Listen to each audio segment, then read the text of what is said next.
الكريم وآله وأصحابه أجمعين أما بعد أعوذ بالله من الشيطان الرجيم بسم الله الرحمن الرحيم يا أيها الذين آمنوا كتب عليكم الصيام كما كتب على الذين من قبلكم لعلكم تتقون قال تعالى بشأن حبيبه إن الله وملائكته يصلون على النبي يا أيها الذين آمنوا صلوا عليه وسلموا تسليما اللهم صل على سيدنا محمد وآله وصحبه عدد ما في علم الله سبحانه وتعالى عزیزان ملت اسلامیہ، اللہ رب العزت نے قرآن مجید میں جس آیت مبارکہ کے ذریعے مسلمانوں پر روزے فرض کیے ہیں، اس آیت پاک کو ہم نے گزشتہ بھی اپنی گفتگو کا عنوان بنایا تھا۔ اس کا آخری حصہ جو مقصد روزہ پر مشتمل ہے، اس پر انشاءاللہ آج گفتگو ہوگی، کیونکہ روزے کب فرض ہوئے، کن حالات میں فرض ہوئے، ابتدا میں کیا کیفیت تھی اور بعد میں کیا اس میں اللہ کے فضل و کرم سے تبدیلی آئی، رات کا روزہ چھوڑ دیا گیا، رات کا روزہ معاف کر دیا گیا اور اب صرف دن کا روزہ رکھا گیا۔ یہ ساری تفصیلات کو آپ نے گزشتہ سماعت کیا۔ آج ہم یہ دیکھیں گے کہ اللہ تعالیٰ نے روزہ ہم پر فرض کیا، اس کا جو مقصد بتایا اور جو آیت بتائی وہ ہے لعلکم تتقون، تم پرہیزگار ہو جاؤ۔ روزہ اس لیے فرض کیا گیا تاکہ تم پرہیزگار ہو جاؤ۔ پرہیزگار ہو جانا کیا ہوتا ہے؟ دیکھیے، ہم جو عبادت کرتے ہیں، خواہ وہ نماز ہو، خواہ وہ روزہ ہو، خواہ وہ زکوٰۃ ہو یا کوئی بھی عبادت ہو، اس عبادت کے کرنے سے اللہ تعالیٰ کا کوئی فائدہ نہیں کرتے، اور اس عبادت کے نہ کرنے سے ہم اللہ تعالیٰ کا کوئی نقصان نہیں کرتے۔ جو عبادت ہم کرتے ہیں اللہ پاک اس کی وجہ سے ہم پر فضل فرماتے ہیں اور اس میں ہمارا ہی فائدہ ہے، اور اگر ہم عبادت نہیں کرتے تو اس میں ہمارا ہی نقصان ہے۔ یہ اللہ تعالیٰ نے جو روزے رکھے ہیں یہ ہماری اپنی ایک خاص ضرورت کے لیے، یعنی اس کے ذریعے اللہ تعالیٰ ہمیں پاک کرنا چاہتا ہے۔ اور تتقون کا جو لفظ ہے اس کی تفصیل بہت ہے، اتنا عرض کر دوں کہ تقوی اختیار کرنے والوں کو بھی متقین کہتے ہیں، اور اس کا اصل جو روٹ ورڈ ہے، بنیادی جو ورڈ ہے جس سے کہ یہ سارے اور الفاظ بنے ہیں، وہ ہے بچنا۔ اب کون بچے، کس سے بچے، کیسے بچے؟ تو دراصل شریعت اصطلاح میں تقوی کہتے ہیں اپنے آپ کو اللہ کی نافرمانی سے بچانا، پرہیز کرنا۔ جیسے کسی آدمی کو خدا نخواستہ کوئی بیماری ہو جاتی ہے تو اس سے ڈاکٹر مشورہ دیتا ہے کہ آپ ان چیزوں سے پرہیز کیجیے۔ کوئی خدا نخواستہ کسی کے جسم پر کوئی مار لگ جائے، زخم ہو جائے تو کہا جاتا ہے بھائی آپ اس کو پانی سے بچائیے اور دوسری مٹی وغیرہ کی چیزوں سے بچائیے، پرہیز کیجیے۔ اسی طرح شریعت کی اصطلاح میں تقویٰ یعنی اپنے آپ کو اللہ کی اور اس کے رسول کی نافرمانی سے بچانا، اور اس کے خاطر اپنے آپ کو گناہوں سے بچانا، اور جس کا نتیجہ یہ ہوگا کہ دوزخ سے بچیں گے۔ تو اب بچنا اصل ہے، بچنا، اپنے آپ کو بچانا، یہی تقویٰ میں بنیادی طور پر اہمیت رکھتا ہے۔ اور اس کی مزید توضیح آپ اس وقت اچھی طرح سمجھ پائیں گے کہ جب حضرت سیدنا عمر فاروق رضی اللہ تعالیٰ عنہ کا حضرت ابی بن کعب سے مکالمہ اور گفتگو ہوئی، پوچھا کہ تقویٰ کیا ہے؟ تو جس سے سوال ہوا انہوں نے کہا کہ بھائی آپ نے کبھی کوئی راستہ اختیار کیا ہے جس راستے میں تنگی ہو اور جس راستے سے گزرنا مشکل ہو، یا جس طرف دونوں طرف کانٹے لگے ہوئے ہوں اور آپ اس میں سے جانا چاہتے ہو، کیسے جائیں گے؟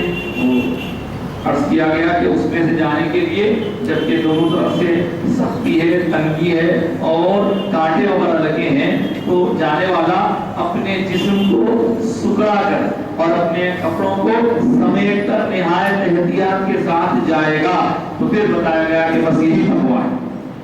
دنیا میں انسان مختلف قسم کی نافرمانیوں سے دو چار ہوتا رہتا ہے، اللہ کے اس کے حبیب کے ارشادات کو وہ عمل کرنا چاہتا ہے لیکن کسی طرح سے اس میں رکاوٹیں آتی ہیں۔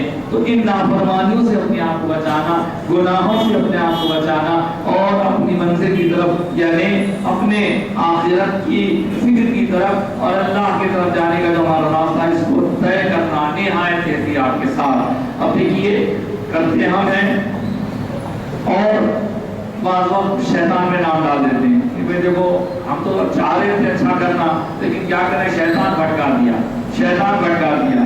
تو آپ معلوم ہے کہ شیطان تو بھٹکانا ہے, اس کا کام ہی بھٹکانا ہے. جب اللہ کی بارگاہ سے وہ نکالا جا رہا تھا تو اس وقت اس نے مہلت مانگی تھی, یا اللہ مجھے مہلت دے, انظرنی الی یوم یبعثون, تاکہ میں ان لوگوں کو بھٹکاؤں, قیامت تک میں بھٹکاتا رہوں گا تو مجھے موقع دے. اللہ نے فرمایا انک من المنظرین, جا مجھے موقع ہے. آدم علیہ السلام کی تعظیم نہ کرنے کے جرم میں اللہ تعالیٰ نے جب اس کو اپنی بارگاہ سے نکالا تو اس نے مہلت مانگی, اللہ نے اسے مہلت دی. اب وہ مہلت لے کر قیامت تک بھٹکائے گا. اور قرآن کہتا ہے کہ وہ اور اس کے چیلے تمہیں دیکھتے ہیں لیکن تم ان کو نہیں دیکھ سکتے. اس طرح شیطان کا بہکاوا ہمارے ساتھ لگا ہوا ہے, ہمیشہ لگا ہوا ہے. آپ کے ذہن میں خود کو ایک سوال ہونے کا صاحب آپ ہی نے تو اس سے پہلے کسی موقع پر فرمایا, حدیث کا حوالہ بھی دیا کہ رمضان جب شروع ہوتا ہے تو جنت کے دروازے کھول دیے جاتے ہیں, دوزخ کے دروازے بند کر دیے جاتے ہیں, شیطان بیڑیوں میں جگڑ دیا جاتا ہے. اب تو شیطان بند ہے, پھر گناہ کہاں سے ہو رہے ہیں؟ یہ گناہ کا سبب کیا ہے؟ دیکھیے, ایک ہے شیطان ایکسٹرنل باہر کا, اور ایک ہے شیطان ہمارے اندر بیٹھا ہوا, اس کو نفس بولتے ہیں. وہ شیطان اس کو اپنے کنٹرول میں لے کر اس کے ذریعے ہم سے کام کرواتا ہے. اب باہر والا تو بند ہے, اندر والا ساتھ ہے ہمارے.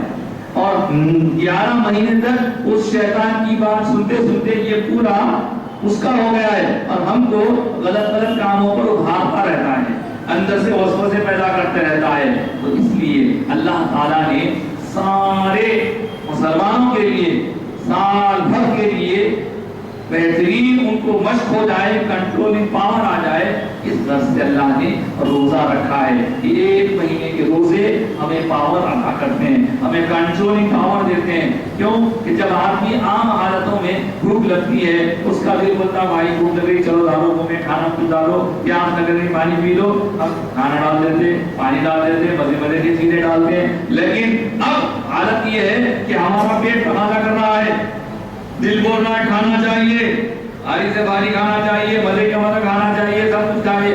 آپ کہیں گے نہیں میں تجھے نہیں دوں گا, وہ تڑپ رہا ہے, دیکھو آپ بولے نہیں میں تیری سننے والا نہیں, 11 مہینے وہ سن لیا, تیری سن کے یہ عادت تو آ گیا, آپ نہیں سنوں گا. تو شیطان اندر سے نفس کی شکل میں جو ہے وہ ہم کو ابھار رہا ہے, لیکن ہم کیا کریں اس کو مار رہے ہیں. نہیں تیری نہیں سنتا, کس کی سنتا؟ جب تو پکارے گا تو نہیں دوں گا, جب اللہ کی طرف سے اجازت ہوگی کہ آپ سورج ڈوب گیا ہے اب کھا سکتے ہو تو اللہ کے حکم کے تابع ہوگا, جب کھلاؤں گا, یہ نہیں مانوں گا. تو یہ جو کشمکش ہے نفس کی اور ہمارے درمیان, اور اس طرح ہمارے اندر صبر کا جذبہ پیدا ہو رہا ہے, ہمارے اندر بھوک کو برداشت کرنے کا جذبہ پیدا ہو رہا ہے, ہمارے اندر پیاس کو برداشت کرنے کا جذبہ پیدا ہو رہا ہے. اور اس کے ذریعے ہم لوگوں کی بھوک اور پیاس کو سمجھ سکتے ہیں کہ لوگ غریب رہتے ہیں, جو مال والے ہیں وہ تو وقت پڑنے پر کھا دیتے ہیں, لیکن جو غریب نہ ملنے کی وجہ سے بھوکا پیاسا رہتا ہے, اس کی بھوک ہمیں ان دنوں محسوس نہیں ہوتی, اب محسوس ہوتی ہے. ہاں بھوک اس کو کہتے ہیں, ہاں پیاس اس کو کہتے ہیں. تو بھوکے پر رحم کرنے, پیاسے کی مدد کرنے کا ہمارے اندر جذبہ پیدا ہوگا. اور یہ روزہ ہماری تربیت کے لیے, ہمارے لیے ٹریننگ کیمپ ہے, اور 1 مہینے بھر آپ پوری طرح اس پر کنٹرول کرتے ہیں. اس لیے نہیں کہ رمضان ختم ہوتے ہی آپ بھول جائیں, بلکہ اس کا اثر بعد والے دنوں پر رہے. اور دیکھیے اور دنوں میں بھی اللہ ہم کو دیکھ رہا ہے, لیکن روزے میں بندے کو ایک خاص احساس یہ رہتا ہے کہ اللہ رب العزت کے سامنے میں ہوں, میں کچھ کھا نہیں سکتا, میں کچھ پی نہیں سکتا. کوئی کسی جگہ بھائی خاموشی سے جا کے اندر اندھیرے میں کچھ کھا لو, نہیں, اندھیرے میں بھی نہیں کھا سکتا. کیوں؟ وہاں کون دیکھ رہا ہے؟ تو اندھیرے میں کوئی دیکھے نہ دیکھے, اللہ تو دیکھ رہا ہے. تو یہ اللہ دیکھ رہا ہے کہ یہ جو جذبہ ہے, یہ جو آپ کا یقین ہے, اس یقین میں اضافہ ہو جاتا ہے رمضان میں. اور یہی سبب, یہی اصل مقصد ہے روزے کا کہ بندے کے اندر یہ جذبہ بیدار کیا جائے. تو چاہے کہیں ہو, تو چاہے کسی وقت ہو, دن میں ہو, رات میں ہو, گھر میں ہو, باہر ہو, شہر میں ہو, جنگل میں ہو, بیابان میں ہو, کہیں ہو, تو جو کام کرے گا بندے, تیرے کام سے مولا باخبر ہے.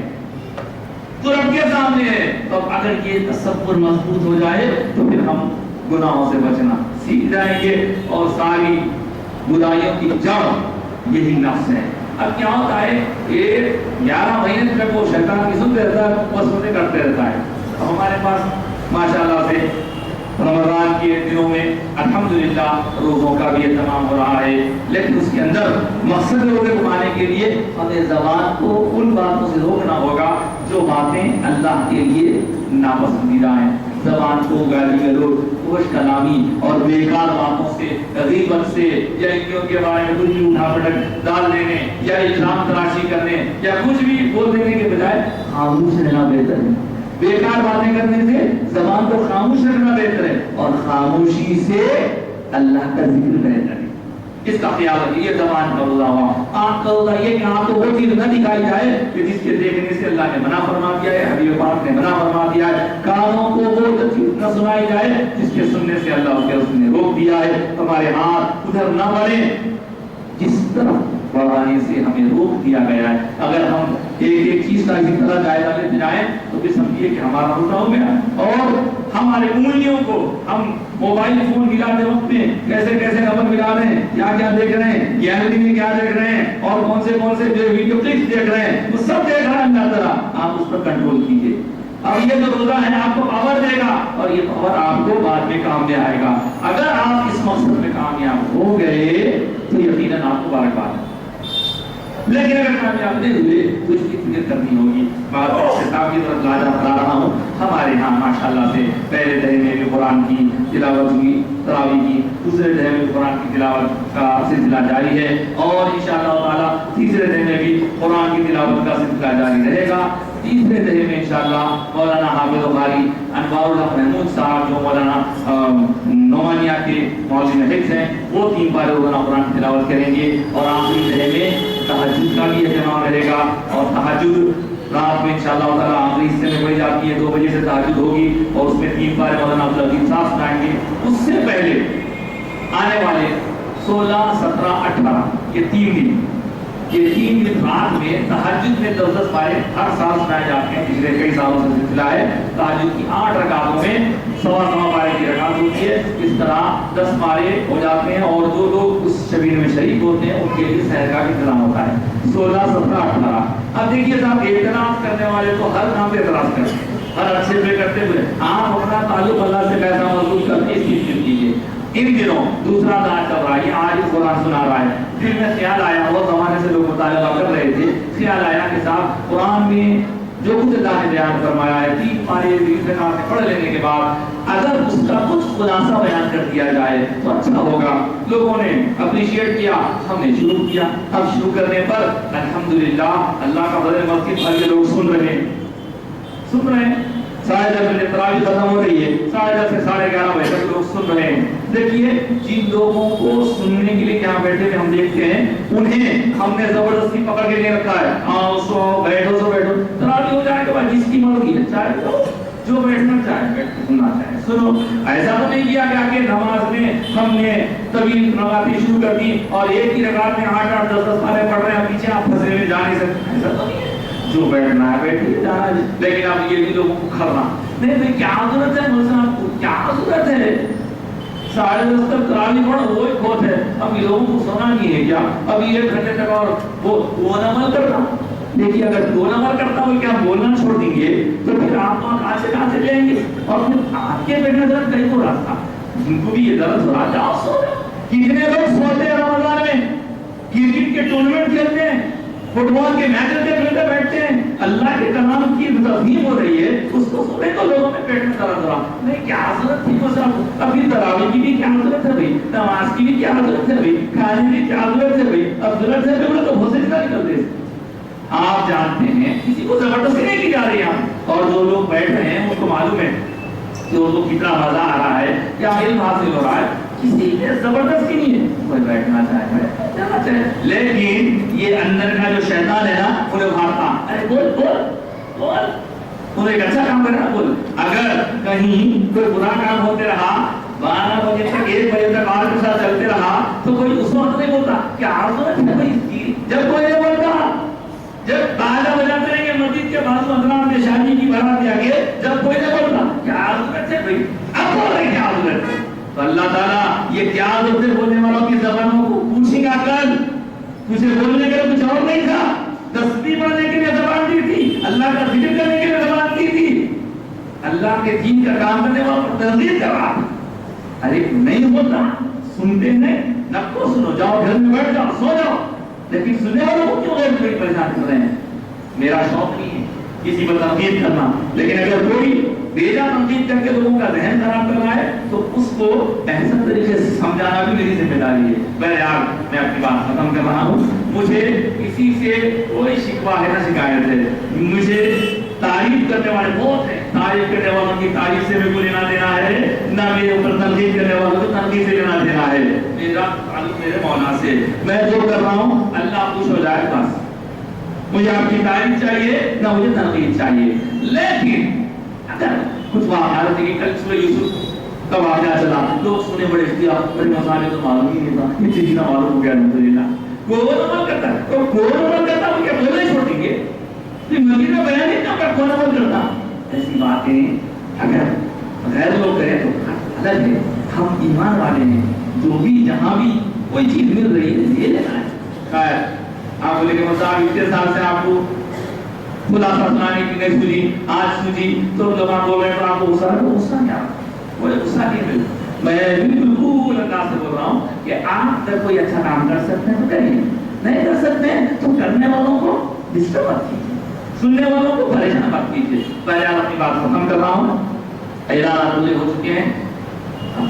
ایک اعلان تو یہ ہو گیا کہ 16-17 حج میں سے شبینہ ہے، اس کے بعد آخری عشرے کا شبینہ، آخری عشرے کا جو تراویح ہے اس کا بھی اعلان ہو گیا، آخری رہے میں جو تہجد ہوگی اس کا بھی اعلان ہو گیا۔ اب ایک اور اعلان سماعت کر لیجیے، ہمارے بہت سے نوجوان کی خواہش ہے، دیکھیے خواہش میں کر رہا ہوں، میرے کو شوق نہیں ہے، خواہش ہے کہ مصاحب بہت سے نوجوان دین سے دور ہیں، وہ معلومات حاصل کرنا چاہتے ہیں، تھوڑا ٹائم دیجیے آپ، تو ہم نے کہا ٹھیک ہے آپ سیکھنا چاہیں ہمارے لیے دل و جان سے مانتے ہیں، تو اب ان نوجوانوں کی خواہش پر ہم نے ایک وقت مقرر کیا ہے، فجر کے بعد قرآن پڑھ رہے ہیں بچے، قرآن کیسا پڑھنا کئی لوگوں کو نہیں آتا، آرات پڑھیں، اس کے علاوہ اور 3 دن معلومات حاصل کرنے کے لیے، کیونکہ کنفیوژن بہت پیدا ہو رہا ہے، اس کے لیے ہم نے کیا یہ ہے کہ آخری عشرے میں 20 رمضان سے آخری رمضان تک، کیونکہ بہت سے لوگ یہاں پہ اعتکاف رہتے ہیں، نوجوان بھی اکثر رہتے ہیں، ادھر ادھر کی باتوں میں ٹائم گزارنے کے بجائے ہم 20 رمضان سے ختم رمضان تک 4 بجے سے افطار تک ہم یہاں اویلیبل رہیں گے آپ کی خدمت میں،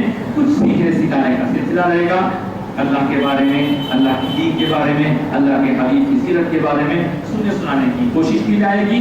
جو سیکھنا چاہتے ہیں آئیے، اب جن کو یہ بولنا ہے کیا ضرورت ہے ان کو آنے کی ضرورت ہے، ان کو آنے کی ضرورت ہے، بھائی زبردستی نہیں، کیا ضرورت ہے مصاحب کر کے کیا پیدا حلق بٹھا دے رہے ہیں، اللہ بٹھا رہے ہیں، میرے میاں وہ حلق جو اللہ اس کے رسول کی بات کرتے ہوئے بیٹھ رہا ہے، ہزاروں حلقوں سے کچھ نصیب حلق ہے، اور اس حلق کے بیٹھنے کا اللہ کے پاس اجر ہے، مجھے آپ سے کوئی مطلب نہیں ہے، اللہ کے پاس اجر ہے، اور اللہ دے گا۔ حلق ہے صاحب، میں نے عرض کیا نا بیکار باتوں سے خاموش بیٹھنا اچھا ہے، اور خاموش بیٹھنے سے اللہ کا ذکر کرنا اچھا ہے۔ آخر میں ایک اور اعلان، یہ تو سب مسجد کے بارے میں تھے، ایک اعلان آخری میں یہ ہے کہ مقام ہیر، اس کا نام ہے ضلع لاتور، وہاں ایک چھوٹا سا گاؤں ہے، اس گاؤں میں آج تک مسجد نہیں تھی، وہاں کے لوگوں نے بڑی محنت کر کے مسجد کی تعمیر کا کام شروع کیا ہے، فرش، وضو خانہ، لائٹ فٹنگ، طہارت خانے وغیرہ کے لیے بہت کام باقی ہے۔ آپ حضرات ضرور، یہاں ہمارے صاحب ہیں اور وہاں سے آئے ہیں، ان کا پورا لیٹر پیڈ وغیرہ سب ہے، پورے مستجد آدمی ہیں، آپ ان کی رمضان کی اس مہینے میں جس قدر ہو سکتے ہیں مدد کیجیے، تاکہ وہ جا کر اللہ کی بارگاہ میں شکر ادا کر سکیں کہ مولا میری ساری ضروریات اہل مغل نے پوری کر دی، مسجد کے ضروریات کی تکمیل کے لیے ہمیں آگے بڑھنا ہے، جو کنکر، جو مٹی، جو پتھر لگے گا قیامت تک ہمارے لیے ثواب کا باعث بنے گا۔ اللہ تعالیٰ سے دعا ہے کہ مولا ہمیں نیک توفیق عطا فرمائے، ہر بات کو کریکٹ وے میں سمجھنے اور اس کو قبول کرنے کی توفیق عطا فرمائے، شیطانی وسوسوں سے محفوظ و محفوظ رکھیے، آمین یا رب العالمین۔